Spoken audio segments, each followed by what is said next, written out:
guys, for today's vlog, nagsanggupsal naman kami, sanggupsal na walang katapusan.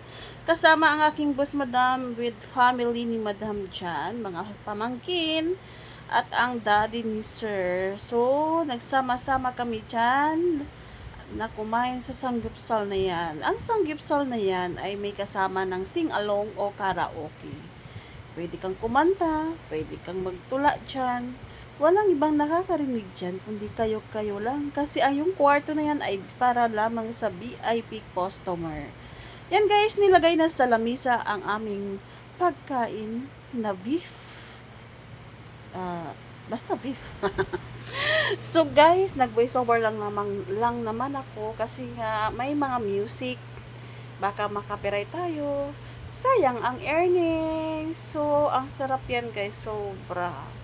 Kaya kapag magyaya si Madam ng samgyupsal, walang hindi pwedeng humindi.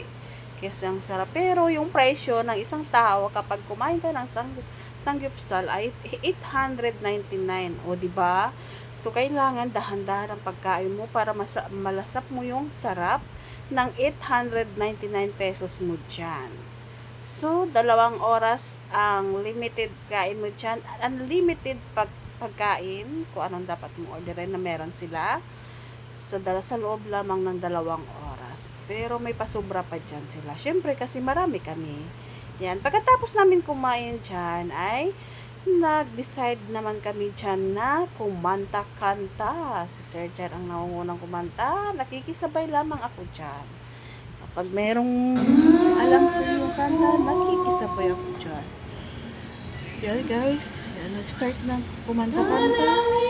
Ang lamisa namin ay maliit na yung laman.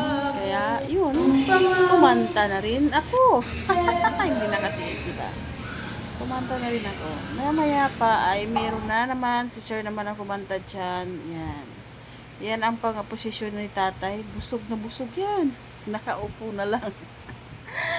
Pagpasensyahan nyo na ang aking voiceover, mga palangga, kasi yan lang mabubuo ang aking kakayanan sa voiceover. Yan guys, mahilig si Madam mag-sangyupsal, or mahilig kami mag-sangyupsal, di ba? Kasi nga, masarap talaga ang sangyupsal. Ang gusto ko sa sangyupsal, yung kimchi. Kasi masarap talaga siya. Hindi na ako kumakain ng kanin dyan. Litos na lang ang kinakain ko. Then, karni ng beef. Yan din, may sabaw-sabaw pa. Hindi na namin naubos yan kasi nga busog na. Diba? Walang magawa ang isa dyan. Kung mag-picture-picture, mag-video-video. Diba? O, kunting ayos-ayos ang damit kasi lumalabas na yung 2 papaya natin dyan.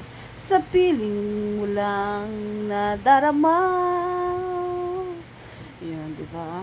Kanta-kanta si Madam walang microphone kasi ang microphone nasa enter kay Sir. O, di ba? Ako kasi kumanta-kanta na rin habang nakaupo. Di ba? Kung naririnig yung kanta ko, iwan ko lang. Kung masasabi mo maganda. Di ba? Naghihiyab pa ako bago masasalita.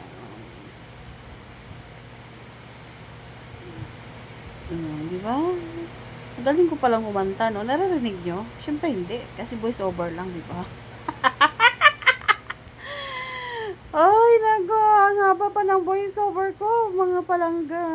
O, di ba? O, nakikikanta lang kasi sa harapan si Sir. Yan.